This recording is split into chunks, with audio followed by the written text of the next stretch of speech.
بسم اللہ الرحمن الرحیم۔ السلام علیکم، میں ہوں گلفام چودھری۔ پاکستان میں ہونے والی کچھ عام ترین ڈیولپمنٹ آپ کے سامنے رکھنی ہے۔ فرسٹ آف آل، نوجوان وکیل ہیں سلمان شاہد،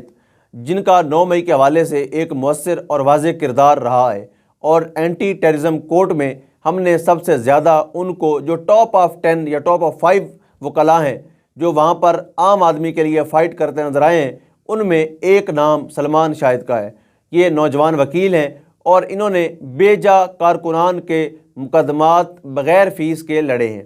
اور نہ صرف لڑے ہیں بلکہ ان کی ضمانتیں کروائی ہیں، اور اپنے پیرے کے اندر، اپنی سیکیورٹی کے اندر اپنے دوستوں کے ہمراہ جا کر جیل سے ریسیو کر کے وہ گھر تک بھی پہنچا کے آتے ہیں۔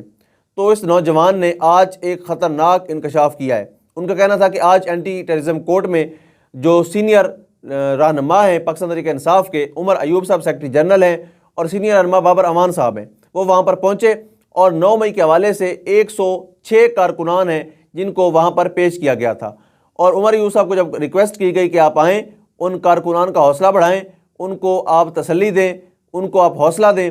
تو انہوں نے آنے کے لیے جب کوشش کی تو ان کو بابر امان صاحب نے روک لیا۔ نہ صرف ان کو روک لیا بلکہ خود بھی جا کر ان کی حوصلہ افزائی نہیں کی۔ اگر واقعتاً ایسا ہی ہوا ہے، اور سورس یہی کلیم کر رہے ہیں کہ ایسا ہی ہوا ہے، تو یہ انتہائی افسوسناک حرکت ہے سینئر قانوندان بابر امان صاحب کی طرف سے۔ اگر آپ کارکنان کے ساتھ ایسا سلوک رکھیں گے تو کارکنان بھی پھر بڑی سے بڑی قربانی سے لے کر چھوٹی سے چھوٹی قربانی دیتے ہوئے بھی سوچیں گے کہ اگر پارٹی کے رہنما ہمارے ساتھ یہ سلوک کرتے ہیں ایک ایسے وقت میں جب پارٹی چیئرمین پابند سلاسل ہیں اور بیجا مقدمے کے اندر اڈیالہ جیل میں بند ہیں، اگر ایسے وقت میں آپ کارکنان کا حوصلہ نہیں بڑھاتے تو یاد رکھیں اس کا کوئی اچھا نتیجہ نہیں ہوگا۔ اور اس وقت جو کنٹروورسی چل رہی ہے ٹویٹر کے اوپر، جو آپ دیکھ رہے ہیں کہ فرسٹ جب اعلان کیا گیا ٹکٹس کے حوالے سے، جو خواتین کی نشستیں تھیں 2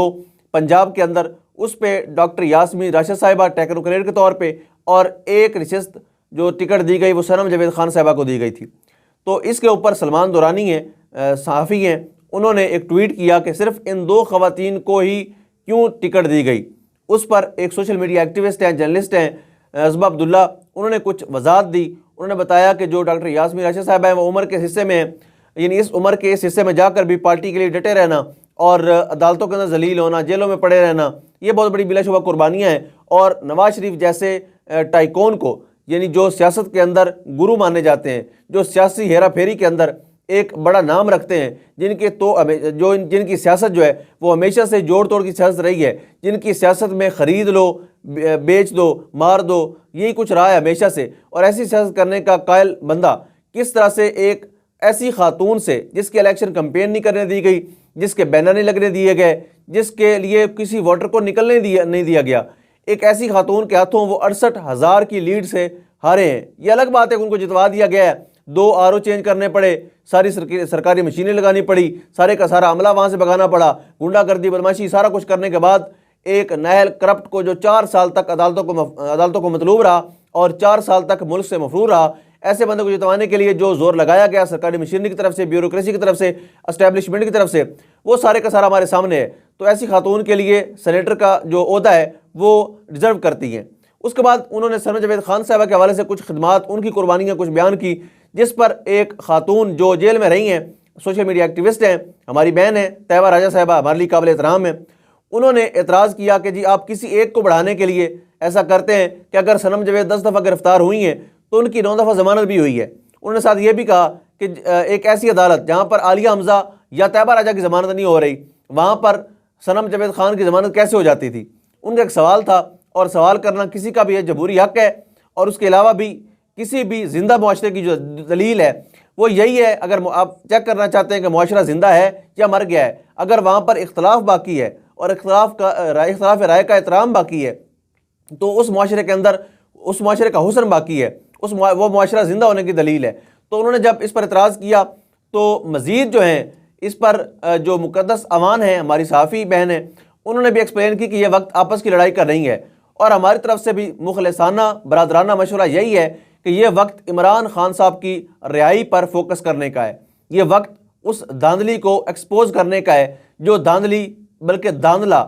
پرو میکس دھاندلا پاکستان تحریک انصاف کے ساتھ ہوا ہے، جس طرح سے بگوڑوں کو، مفروروں کو، اشتہاریوں کو، وہ لوگ جن کی شکلیں دیکھنا لوگ پسند نہیں کرتے، وہ لوگ جن کے نام سننا لوگ پسند نہیں کرتے، ان کو کس طرح سے بدمعاشی کے ذریعے جتوایا گیا اور ان کو زبردستی سے ایوانوں پر مسلط کیا گیا، تو یہ انتہائی شرمناک ہے۔ اور پاکستان تحریک انصاف کو اپنا فوکس اس وقت first of all Imran Khan صاحب کے کیسز پر، ان کی رہائی پر ہونی چاہیے، اینڈ سیکنڈلی جو ان کے ساتھ دھاندلی ہوئی ہے اس کے اوپر ان کا فوکس ہونا چاہیے۔ آپس کے تمام تر اختلافات کو، آپس کی تمام تر لڑائیوں کو، تمام تر بے بنیاد چیزوں کو بھلا کر آگے بڑھنا چاہیے۔ اس وقت صرف حقیقی آزادی کی اور عمران خان صاحب کی رہائی کی جنگ جو ان کو شانہ بشانہ ہو کر لڑنی چاہیے۔ آج ATC کے اندر 9 مئی کیس میں جو عمر ایوب صاحب ہیں، ان کی 5 مقدمات میں ضمانت منظور ہوئی اور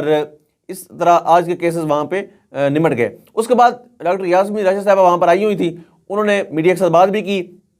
اور ان کی جو بات ہوتی ہے وہ اوبیسلی جو ہے وہ باہر آ کر میڈیا ٹاک تو نہیں کر سکتی کیونکہ وہ قید میں ہیں، لیکن انہوں نے صحافیوں کے ذریعے جو پیغام بھیجا کہ چیف الیکشن کمشنر پر آرٹیکل 6 لگنا چاہیے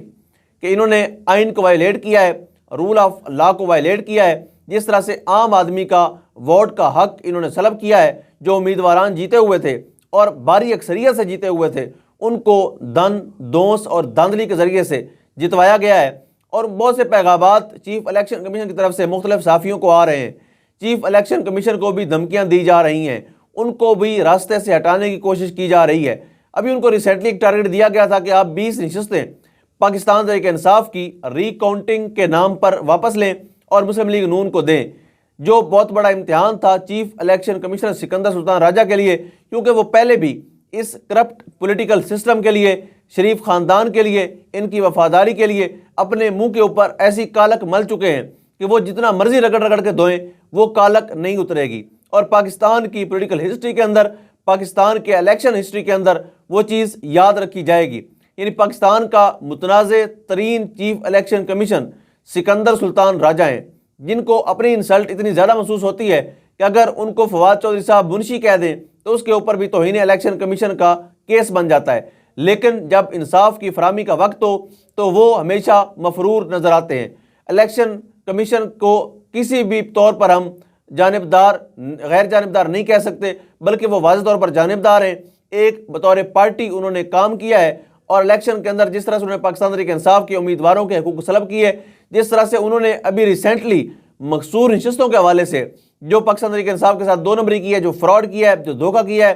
وہ بھی قابل مذمت ہے، قابل نفرت ہے، اور لوگوں کے اندر اس چیز کو لے کر شدید غم و غصہ پایا جا رہا ہے۔ ان کو ایک آفر کی گئی تھی کہ اگر آپ 20 سیٹیں دلواتے ہیں تو آپ کو کینیڈا کے اندر ایک جزیرہ بھی دیا جائے گا اور وہاں پر آپ کو سفیر لگا دیا جائے گا۔ لیکن اس وقت جتنے بھی لوگ ریٹائرڈ ہو رہے ہیں ان کے لیے مصیبت یہ ہے کہ انہوں نے پاکستان تحریک انصاف کے خلاف اگر کوئی کارروائی کر کے ملک سے بھاگنا ہے تو اس وقت پاکستان تحریک انصاف ایک ایسی پاور بن چکی ہے جو پوری دنیا میں موجود ہے۔ وہ جہاں بھی جاتے ہیں پاکستان تحریک انصاف کے کارکنان ان کا پیچھا کرتے ہیں۔ یعنی میاں صاحب کو ایک لڑکے ایان نے وہاں نہیں رہنے دیا، اور میاں صاحب اس سے آوازار تھے، کبھی اس کے اسکول پہنچ جاتے تھے میاں صاحب کے کارکن ان کو وہاں سے نکلوانے کے لیے، کبھی ان کے گھر پہنچ جاتے تھے، کبھی اس کو گالیاں دے رہے ہوتے تھے، دھکے مار رہے ہوتے تھے، تو ایک لڑکا ان سے نہیں سنبھالا جا رہا تھا۔ تو جہاں پر پوری پاکستان کی کمیونٹی ہے، اوورسیز پاکستانی ہے، اور وہ قطعی طور پر اس الیکشن کمیشن کو اور انتظاروں میں بیٹھے ہوئے لوگوں کو قبول نہیں کریں گے۔ اللہ پاک وطن عزیز کا حامی و ناصر ہو۔ پاکستان زندہ باد۔